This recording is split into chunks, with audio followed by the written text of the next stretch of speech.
This is Gigi Sabat, and you're listening to the Walk With Me podcast. My guest today is Nicole. Welcome to the show, Nicole. Thank you so much, Gigi. It's an honor to be here. You're welcome. It's an honor to have you. Now, why don't you start by telling us more about you and where are you from, Nicole? So I am from Alabama, actually. You can't really tell from my accent, but that's where I was born. I was raised in Panama City Beach, so I'm a natural Floridian. I spent most of my life in Florida, and then the last 5 years I spent it in North Carolina, South Carolina actually, with my husband. I have two children. One's 18, who's graduating this year. Yay! Congratulations. Be off to college. Yep. And then I have a 14-year-old going on 25. She thinks she's already independent. She's already asking for a car. It's one of those things. Yeah, so I'm also a mindset coach. That's what I do for a living. That's my passion. I also own a janitorial commercial cleaning company. That's mainly my main job. My coaching business is more of a passion side hustle, something I really, really enjoy doing. I love impacting other people and changing their lives and transforming them, giving them different perspectives and new ways of looking at things. So that's pretty much about me. I love it. And recently, you just spoke at our Global Superpower Conference. Tell us a little bit more about your superpower, Nicole. So I believe that I have a lot of superpowers actually, and one of the things that I've learned is our superpower come from our wound. Whenever you go through something in life that's really tough and really challenging, and you overcome it, it becomes your superpower. So I believe that one of my superpowers is resilience. I'm able to take on some pretty tough stuff, and I'm able to push through it through the belief that I can do anything. I really owe it to my mom because even though I'm challenged with a hearing impairment, so before I was 98% hearing challenged when I was born, so my hearing aid is really all I know. And one thing that my mom had always told me, she said that I could be anything that I wanted to be, and she never ever made me feel that I couldn't do anything. That kind of changed when the world told me that I couldn't do something whenever I wanted to. For example, I wanted to be a fighter pilot. That's something fun about me that nobody really knows. When I was 16, I had it in my mind that I wanted to fly planes and just, I'm not sure. I thought it was just something really cool to be a pilot. And I was like, yeah, I'm going to go do it. But then when I went to the recruiter and I told her that I wanted to be a fighter pilot, that's all, I believe that's all I said, just one sentence. And she just looked at me and said, no, you don't qualify. And it broke my heart because I was like, what do you mean? I haven't even taken any tests. And I actually aced the ASVAB, which is an exam that they give you at school. And I aced it. I didn't even study for it. I would just, blew them away with my scores. And they were actually recruiting me left and right. So they got my hopes up. But then when I went there and she said, well, I can tell by the way you talk. She said, you're deaf, right? And I was like, oh, yes, I am. She said, well, you have to be normal to join the Air Force. And part of my talk on the super conference was the whole thing about my father instilled in me that I was going to be normal. That became a thing for me. That normal was a thing, and normal doesn't exist. Normal is something that what is normal? We're all unique. We all have different things that we learn in life. But it was just instilled in me that I was not normal, and so it was a blow, I think, to my self-esteem. That was one of the toughest things that I had to overcome. But it didn't stop me. I just found something else. I mean, it was disappointing, but then I just shut it down and found something else. And eventually I just, made my way here. But yeah, I think resilience would be the number one superpower that I believe that I have. I have several others too, but that would be my number one. I love it. And thank you for sharing your superpower with us. And speaking of your mother, I had the honor to meet Charla. Bless her soul, and grateful to have her at the Global Superpower Conference as well. She's a beautiful soul. And again, thanks for sharing that with us, Nicole. You mentioned the resilient mindset and the importance of it. Let's circle back to a resilient mindset real quick. So, what message do you have for someone who is ready to give up? They may have faced a challenge and they say, that's it. I'm giving up. What message do you have for that individual, Nicole? Oh, at that moment, I would tell them to breathe and surrender. I think that for me, surrender was the number one thing. And I'll share a story that happened to me when I opened up my company. And my husband and I were in South Florida, and we both had careers. We were doing really well, but we wanted freedom. And so we got lured into the dream of the entrepreneurship dream and opening up a company and, really moving stuff and moving mountains and just making lots of money and all of that stuff that comes with, opening a company.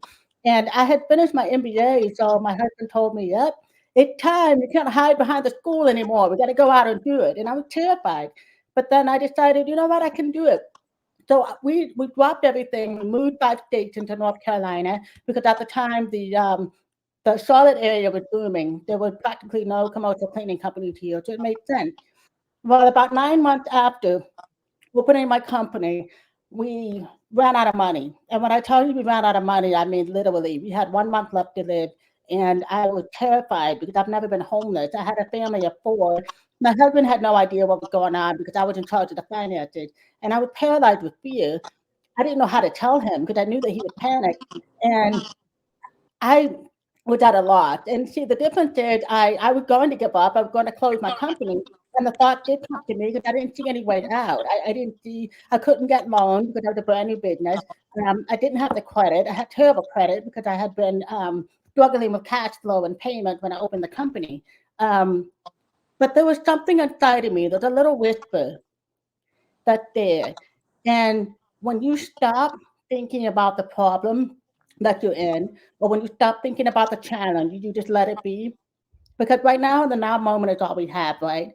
So when you Right. sit in the now moment and you realize right now in this moment, I have my health, I have me, that's it. Just take a break and just not think about it.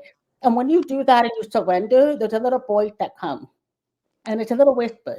And something's going to happen. Something is going to come. You don't have to quit. You don't have to literally make that decision because once you do that, that's it. There's no way to fail unless you decide that you want to fail. You have to make that decision. And it's just like the light bulb. Edison did 1,000 different experiments and he failed 1,000 different times, but he kept going. He didn't quit. So whenever you decide that you want to quit, the famous quote I believe is success is right around the corner because that's what happened. You get put, you have so much desire that's in there that you're forcing things, you're trying something to happen, and then when it doesn't happen, you think you're a failure.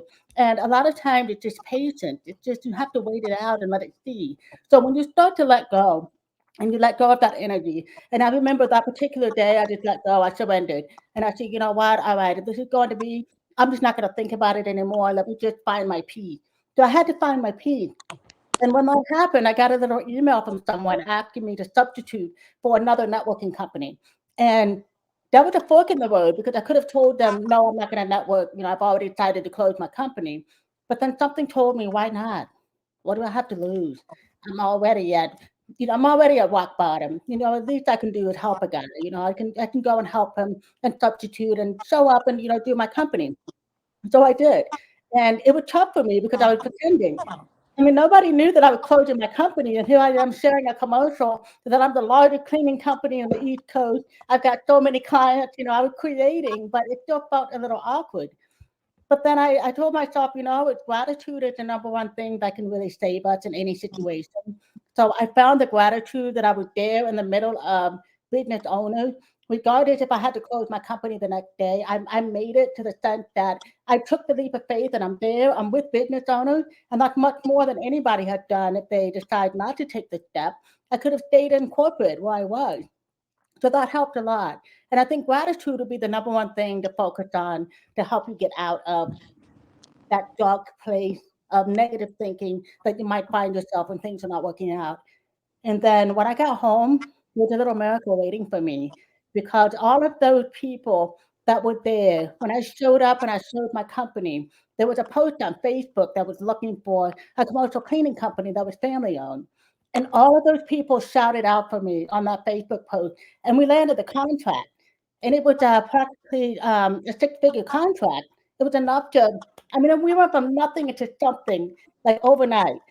And had I made the decision to quit, I wouldn't be here today talking to you. I would be in a totally different life, probably unhappy. I was still doing the same thing that I was doing before when I would quit. So that would be the message. Just don't give up ever. If you need to take a break, take a break. But take a break so you can really find the gratitude and listen to that little voice inside of you. Because that little voice is so powerful.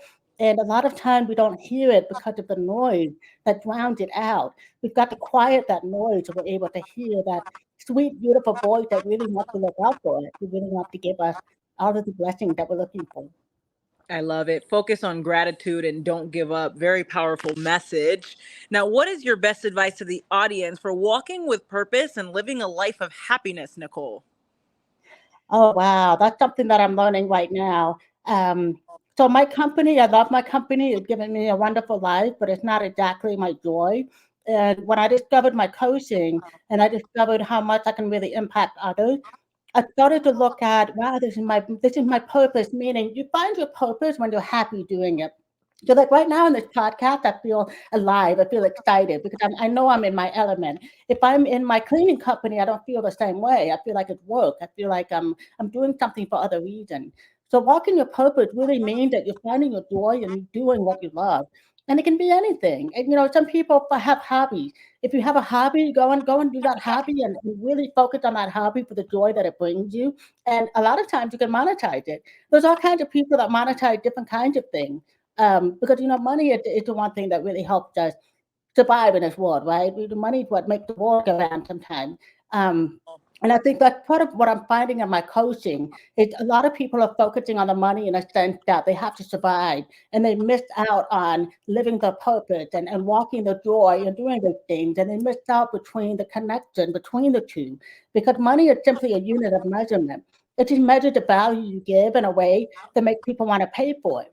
That's all it does. It's not energy. It's not something that owns you. It's just something that just adds value. So when you start to change your perspective a little bit and really start focusing on your joy, the two can really start working together, and then your life just changes. My life changed completely when I started coaching and I started focusing more on my purpose, which is to spread joy and inspiration. Because if I can do the things that I've done, I'll share one thing with you. And ever since I started focusing on my joy and doing what I love, my hearing started to reverse. And when I say that, I mean I was 98% hearing impaired, and now I'm at about 15% improvement, which means I don't need captions anymore. I don't need transcription. A lot of the accessibility challenges that I had, I just don't need them anymore. So it was a very impactful change in my life that I realized, my goodness, there's something here. So the more that I focus on love, the more that I focus on the things that really move me, my body is actually healing itself.